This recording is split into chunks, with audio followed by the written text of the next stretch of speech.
여러분에게 질문을 하나 하겠습니다. 여러분은 하나님이 나와 함께 하신다는 사실을 언제 깨닫습니까? 여러분이 바라고 희망하던 어떤 큰 일을 이루어냈을 때, 그때 하나님이 나와 함께 하시는구나. 아니면 여러분이 예기치 못한 어떤 큰 시험과 시련을 만났을 때 하나님이 나와 함께 하시지 않는가? 이렇게 생각할 때가 있습니까? 어떤 기도 제목을 가지고 기도했을 때 그때 그 기도 제목에 응답이 되면 하나님이 함께 하신다고 말할 수가 있을까요?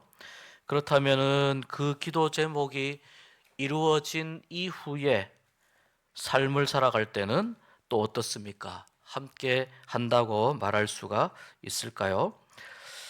학생이나 청년들은 수련회에서, 또 어른들은 부흥사경회에 가서 뜨겁게 기도하고 또 기도원에서 방언이라든지 은사를 받았을 경우에 하나님이 나와 함께 하신다고 그렇게 말할 수 있겠습니까?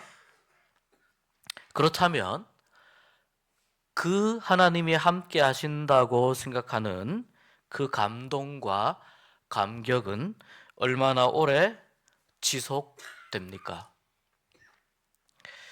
함께 하심이라고 하는 것, 하나님이 우리와 함께 하신다, 임마누엘이죠.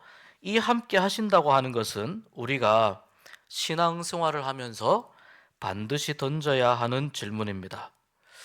우리는 얼마나 자주 하나님이 나와 함께 하신다는 사실을 잊어버리는지 모릅니다.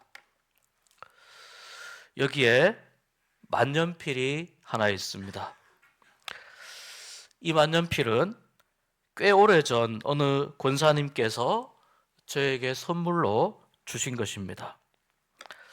제가 만년필을 좋아하니까 또 거의 항상 이 만년필을 양복 주머니에 넣고 다닙니다. 그래서 이 만년필은 항상 저의 양복 주머니에 꽂혀 있으면서 나와 함께 합니다. 그런데 나는 이 양복을 입고 있으면서도 종종 이 만년필이 나와 함께 한다는 사실을 기억하지 못하고 지낼 때가 많이 있습니다. 그런데 내가 이 만년필이 나와 함께 한다고 느끼는 확실한 순간이 있습니다. 그것은 바로 무엇을 메모하거나 기록하기 위해서 주머니에서 이 만년필을 꺼내서 사용을 할 때입니다. 그때 저는 이 만년필이 내가 의식하지 못하는 중에도, 내가 미처 깨닫지 못하는 중에도 항상 나와 함께 하는구나 생각하면서 거기에 연이어 떠오르는 생각이 있습니다. 이 만년필을 선물한 분에 대해서 다시 한번 생각하게 하고, 또 그분의 사랑과 또 그분의 그 마음에 대해서 다시 한번 감사하는 마음을 가지게 됩니다. 그리고 그분을 위해서 짧지만, 길지 않지만 잠깐씩 기도를 드립니다. 내가 이 만년필을 항상 가지고 있으면서도 함께 한다고 느끼지 못하는 것처럼, 어쩌면 나는 혹시 이 만년필처럼 하나님이 필요할 때만 하나님을 찾는 사람은 아닌가, 그런 생각을 할 때가 있습니다. 하나님이 나와 함께 하시고 내 삶을 만지시고 이끌어 가시는데도 불구하고 평소에는 잊어버리다가 하나님이 필요할 때만 내가 하나님께 와서 메어 달리는 것은 아닌가, 그런 뜻입니다. 여러분은 어떻습니까? 하나님이 필요할 때만 하나님을 찾는 사람입니까? 아니면 항상 하나님을 찾고 항상 하나님을 기억하며 나와 함께 하시는 하나님을 늘 생각하면서 살고 계십니까? 어떤 상황이든지 간에 우리의 마음과 우리의 삶이 또 우리의 신앙생활은 점점 더 우리의 마음 가운데에서 하나님을 생각하고 하나님께 감사하고 하나님의 함께 하심을 더 깊이 누릴 수 있는 그러한 삶으로 나가시기를 주의 이름으로 축원합니다. 예수님께서 이 땅에 태어나셨을 때 그때 예수님은 두 개의 이름을 가지셨습니다. 하나는 예수라는 이름이고 또 하나는 임마누엘이라는 이름입니다. 예수라는 말은 그가 자기 백성을 그들의 죄에서 구원할 것이다, 이런 뜻입니다. 임마누엘은 하나님이 우리와 항상 함께 계신다, 이런 뜻입니다. 이 하나님의 말씀을, 여호와의 사자의 말씀을 듣고 목자들이 베들레헴에 있는 마구간으로 달려갈 때 천사가 해준 이야기가 이것입니다. 거기 가면 말구유에 이제 막 갓 태어난 아기가 있는데 그 아기를 보거든 이것이 증표라고 생각하여라. 그 아기가 함께 있는 것, 아기를 태어나게 하신 것이 하나님이 우리와 함께 하심의 증표이다, 이런 뜻입니다. 이 예수라는 이름과 이 임마누엘이라고 하는 두 가지 이름은 서로 다른 뜻을 가지고 있는 것 같지만 사실은 매우 밀접한 의미가 있습니다. 바로 예수님께서 사람들을 그들의 죄에서 구원하신다라고 하는 이 예수라는 이름의 뜻은 바로 하나님이 우리와 함께 계신다라고 하는 사실과 같은 의미이기 때문입니다. 우리 중에 누군가가 큰 병에 걸려서 힘들게 되었는데 그 병을 하나님께서 치료해 주셨다는 말을 들었다면 우리는 이렇게 생각할 겁니다. 아, 정말 하나님께서 그 사람을 그 병마로부터 구원하여 주셨구나, 이렇게 생각하면서 예수라는 이름을 마음속에 떠올릴 것입니다. 동시에 하나님께서 그분과 함께 하시는구나, 이것을 다시 한번 확인하고 확신하면서 하나님이 우리와 함께 하신다는 임마누엘이라고 하는 이 이름 뜻을 또 떠올리게 되는 것입니다. 그래서 예수님의 사역은 바로 예수라는 이름의 뜻과 임마누엘이라고 하는 이 이름의 의미를 계속해서 사람들이 느끼고 사람들이 경험하고 사람들이 고백하도록 이 두 가지의 이름 뜻의 의미를 계속해서 사람들에게 전하기 위한 사역이었다라고 요약할 수가 있습니다.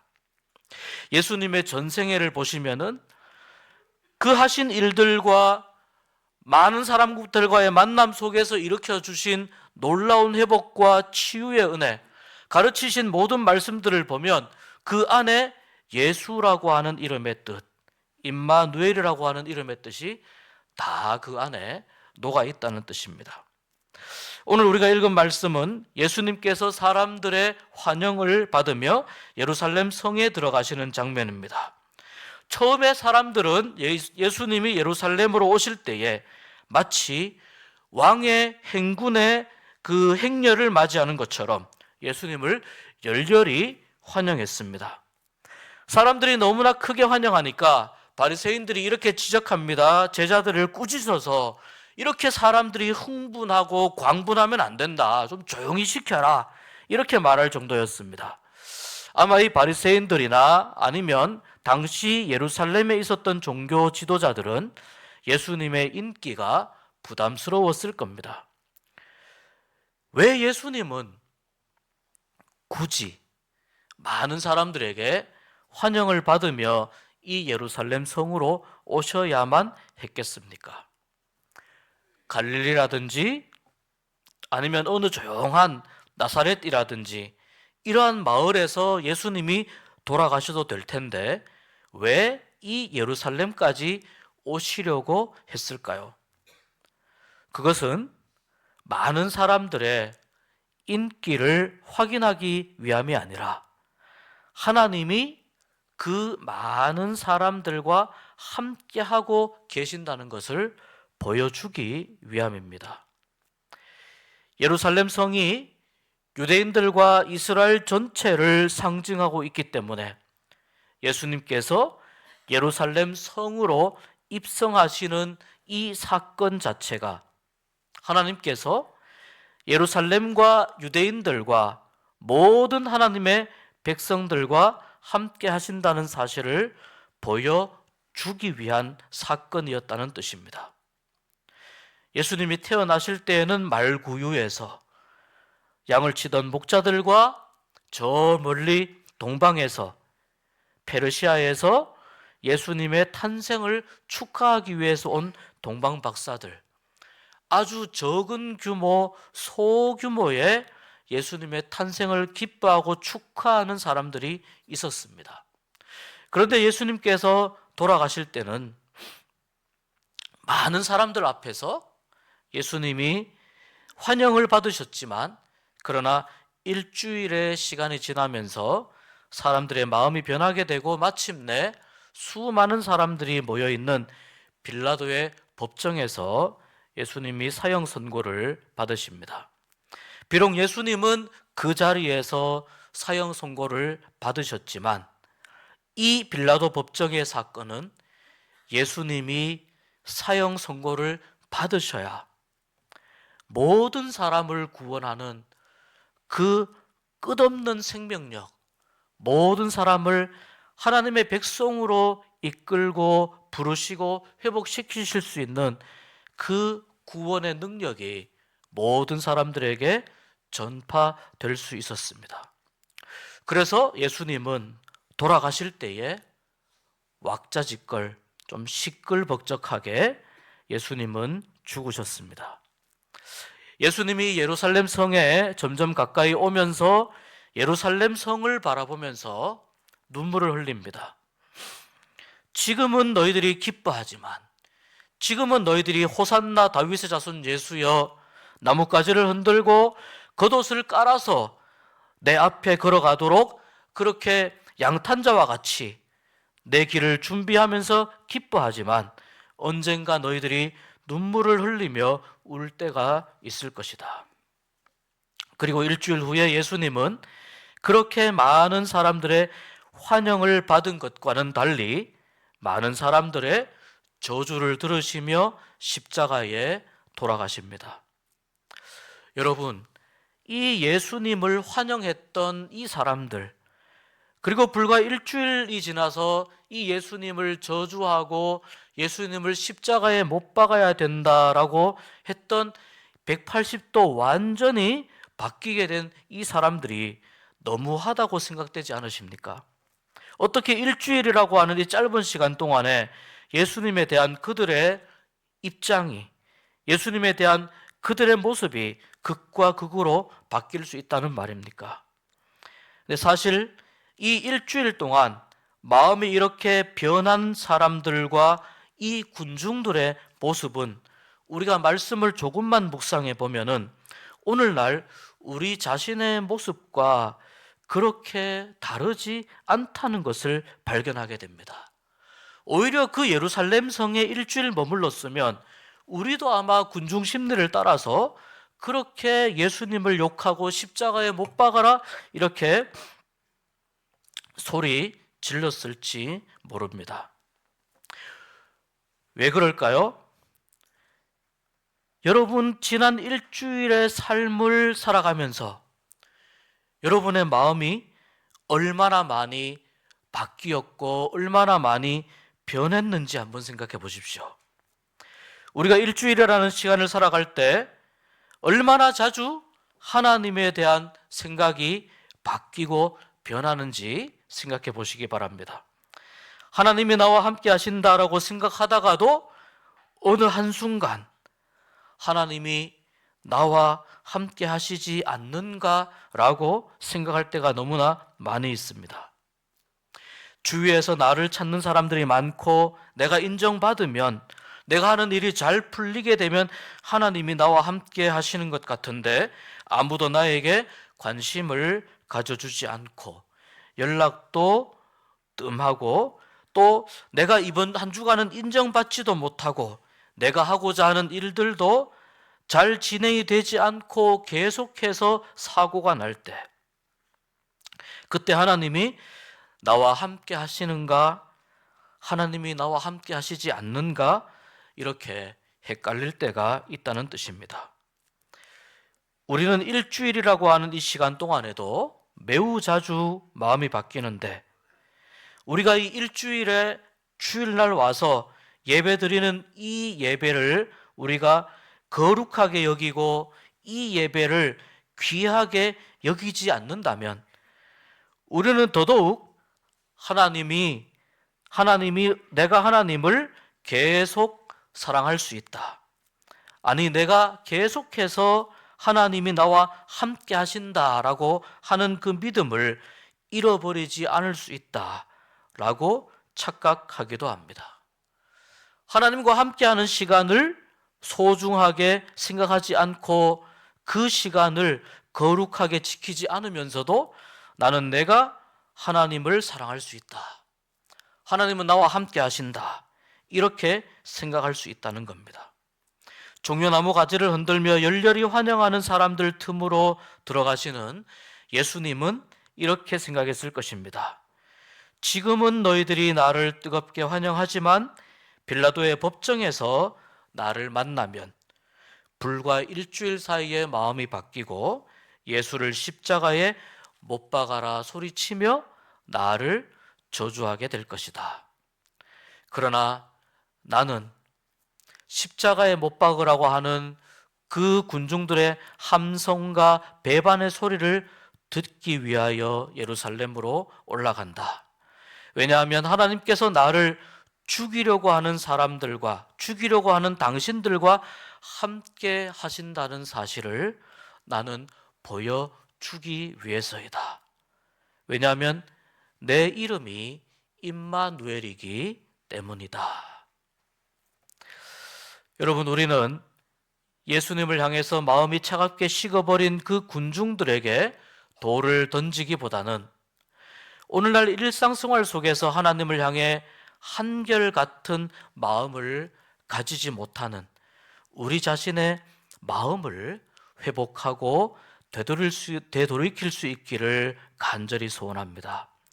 우리는 변하고 바뀔지라도 하나님은 언제나 우리와 함께 하신다는 사실에 더 큰 감사로, 더 큰 믿음의 행위로, 믿음의 응답으로 보답할 수 있는 우리가 될 수 있기를 소망합니다.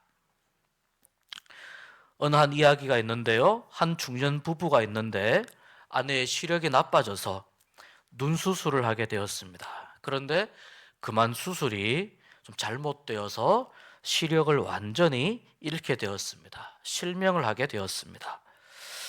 그 후에 남편은 매일같이 아내의 직장까지 손을 잡고 아내를 출근시켜주고 하루 일과가 끝난 후에는 또 아내를 데리고 집까지 함께 오는 이 일을 매일마다 반복했습니다. 그런데 어느 날 한참 동안 이렇게 아내와 함께 동행하던 이 남편이 어느 날 갑자기 아내에게 서로 직장이 너무 머니 혼자 출근하라고 말합니다. 이 말에 아내는 남편에게 너무나 섭섭한 마음이 들었습니다. 어떻게 사랑하는 남편이 그런 말을 할 수 있을까? 나의 이 불편함과 나의 이 속상함을 다 이해해 주지 못하는 남편에게 배신감까지 들었습니다. 그리고는 내가 이를 악물고 살아야겠다 결심한 후에 그 다음 날부터 정말 삐져서 그런지 혼자 출근하기 시작합니다. 지팡이를 잡고 버스를 타고 하면서 때로는 넘어지기도 하고 때로는 여기저기에 부닥치기도 하고 그때마다 아파서 눈물을 흘리기도 하면서 직장까지 혼자 출근하고 혼자 퇴근하는 그 일을 반복했습니다. 그리고 그 일이 어느 정도 익숙해진 2년쯤 되었을 때 이제 버스가 와서 그 버스를 타고 차비를 계산을 하고 들어가려고 하는데 이 버스 운전기사가 이렇게 부인에게 이야기합니다. 아주머니는 정말 복도 많은 사람입니다. 매일 남편이 버스에 함께 앉아 있어주고 부인이 직장 건물에 들어가는 그 순간까지 지켜보다가 등 뒤에 손을 흔들어주는 그 보이지 않는 격려까지 해주는 그러한 남편을 둔 우리 아주머니는 정말 복도 많은 사람입니다. 이 말을 들은 부인은 눈물을 흘리면서 지금까지 혼자 걸었다고 생각했는데 나와 함께 해준 남편에게 깊은 감사의 마음이 들었다고 합니다. 성경을 읽어보면요, 심심치 않게 하나님이 함께 한다라고 하는 말씀을 여기저기에서 많이 찾아볼 수 있습니다. 그 중에 몇 군데 말씀만 좀 소개해 보려고 합니다. 이사야 41장 10절 말씀입니다. 우리 함께 읽어보겠습니다. 두려워하지 말라, 내가 너와 함께 함이라.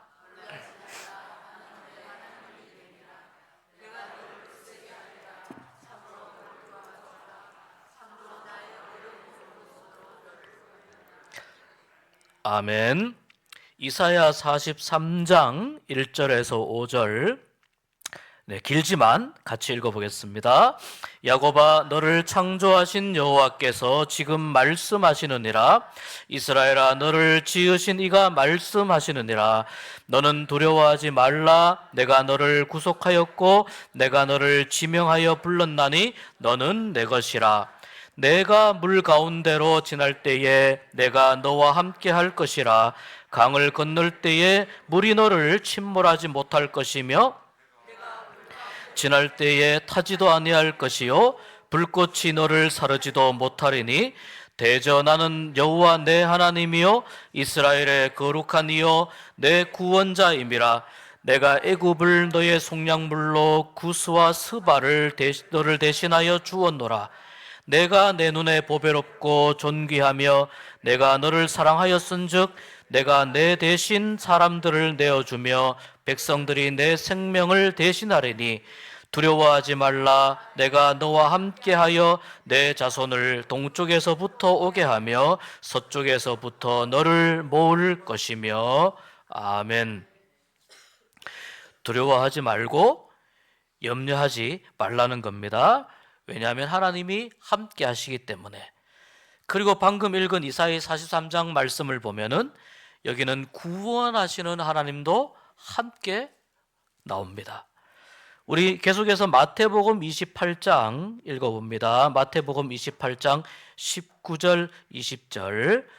그러므로 너희는 가서 모든 민족을 제자로 삼아 아버지와 아들과 성령의 이름으로 세례를 베풀고 내가 너희에게 분부한 모든 것을 가르쳐 지키게 하라. 볼지어다 내가 세상 끝날까지 너희와 항상 함께 있으리라 하시니라. 아멘. 예수님의 마지막 말씀이죠. 볼지어다 내가 세상 끝날까지. 이 말씀 가운데 보면 너희들이 힘들 때는 빼고, 너희들이 고난당할 때는 빼고, 너희들이 나를 배신할 때, 나를 떠날 때는 제외하고, 그렇게 말씀하지 않으십니다. 내가 세상 끝날까지 너희와 항상 함께 있으리라. 신명기 31장 23절 같이 읽습니다. 여호와께서 또 눈의 아들 여호수아에게 명령하여 이르시되 너는 이스라엘 자손들을 인도하여 내가 그들에게 맹세한 땅으로 들어가게 하리니 강하고 담대하라. 내가 너와 함께 하리라 하시니라. 아멘.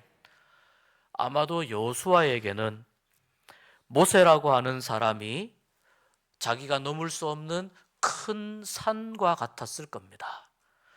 모세의 시종으로서 계속 모세의 뒤를 옆을 따라다니며 모세의 옆에서 일거수일투족을 다 지켜보고 또한 그렇게 모세를 섬기고 챙겼던 여호수아이기에 하나님이 모세를 어떻게 생각하시는지 너무나 잘 알고 있었습니다. 그런데 이제 모세의 대를 이어서 여호수아가 지도자가 될 때에 얼마나 여호수아의 입장에서 큰 부담감과 두려움과 불안감이 밀려왔겠습니까? 근데 오늘 이 말씀에 보면 하나님께서는 다른 말씀에 그런 내용이 나옵니다. 모세와 함께 한 것처럼 내가 너와 함께 하겠다. 그리고 너는 여호수아에게 너는 이스라엘 자손들을 인도하여 내가 그들에게 맹세한 땅으로 들어가게 하리니. 누구를 통하여서요? 여호수아를 통하여. 강하고 담대하라. 내가 너와 함께 하리라. 하나님은 우리가 잘 아는 길을 걸어갈 때에도 함께 하시고, 하나님은 우리가 잘 모르는 길을 걸어갈 때에도 함께 하실 줄 믿습니다. 한 번도 걸어보지 못한 길을 걸어갈 때에도 하나님은 우리와 함께 하실 줄 믿습니다. 아무리 익숙하고 내가 매일매일 반복해서 그 길을 걸었다 하더라도 여러분, 어제 걸은 길과 오늘 내가 똑같은 경로로 걷지만 그러나 어제 걸었는 길과 오늘 걷는 길은 같지 않습니다.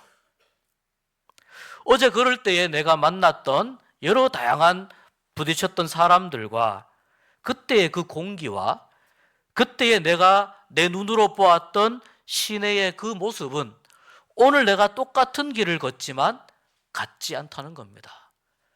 매일매일 우리는 같은 길을 걷는 것 같아도 항상 다른 길, 항상 우리는 처음 걷는 것과 같은 길을 걷습니다. 그러나 바로 그때 하나님, 내가 이 길은 내가 20년, 30년 동안 다녀서 이제는 눈 감고도 다닐 수 있어요. 이렇게 이야기를 할 수 있는 그러한 길이라 하더라도 오늘 내가 걷는 길은 여전히 새로운 길입니다. 그런데 바로 그때 하나님은 네가 20년, 30년 꾸준히 걸었으니 너에게 너무나도 익숙하니 이제 그 길은 너 혼자 걸어도 되겠다. 그렇게 말씀하는 분이 아닙니다. 여전히 새로운 길을 걷기 때문에 여전히 새로운 상황을 만날 수 있기 때문에 하나님은 어제도 오늘도 그리고 내일도 나와 함께 해 주실 줄 믿습니다. 하나님은 나를 지켜주시고 또 하나님은 내가 그 길을 잘 걸어가면 그대로 옆에서 지켜보시지만 같은 길이라 하더라도 잘못된 모습으로 걷게 되면 나를 바로잡으시고 목자가 양을 챙기는 것처럼 때로는 그 길에서 벗어나서 가게 될 때에 하나님은 장애물을 만드시거나 때로는 우리를 넘어지게 하셔서 더 큰 잘못된 길로 가지 않도록 우리를 또한 막아주시는 분이 바로 하나님이십니다. 그렇기 때문에 우리가 혹시 삶에 장애가 생긴다 하더라도 혹시 내가 살아가면서 겪지 못한 어떤 어려움과 불편함을 경험한다 하더라도 하나님이 그 일이 나와 함께 하시지 않는다는 증거가 아니라 하나님이 내 삶의 방향을 옳은 곳으로 잡아주시기 위해서 만들어 놓은 하나의 장치, 방벽, 안전망이라고 생각하고 고백할 수 있었으면 좋겠습니다. 그러한 장애물을 통해서도 불편한 일을 통해서도 또한 내가 걸어가면서 더 힘들어지는 그 상황과 그러한 일들을 통해서도 하나님은 여전히 우리와 함께 하시는 하나님이라고 하는 것을 우리에게 가르쳐 주시고 우리에게 깨닫게 해 주실 줄 믿습니다. 우리는 매일매일 새로운 길을 걸어갑니다. 2025년을 우리가 시작한 지 두 번째 주일을 맞이했습니다. 2025년을 시작한 시간보다 걸어가야 할 시간이 훨씬 더 길고 훨씬 더 많이 남아 있습니다. 우리에게 어떤 믿음의 고백이 필요하겠습니까? 하나님이 나와 함께 하시고 하나님이 나의 이 길을 함께 걸어가신다. 이 믿음을 가지고 2025년 한 해 힘차게 걸어가실 수 있는 여러분 모두가 되시기를 주의 이름으로 축복합니다. 그래서 나에게 함께 하신다는 사실, 이 사실을 우리가 하나님의 은혜로 고백하면서 내가 하나님과 함께 걷겠습니다라고 하는 이 믿음의 응답을 나의 삶의 모습으로 간직하고 나의 삶의 내용으로 가득 채워서 살아가기로 결단하는, 그래서 우리의 삶을 언제 어디서든지 하나님이 함께 하시는 삶으로 고백할 수 있는 은혜가 있기를 주의 이름으로 축복합니다.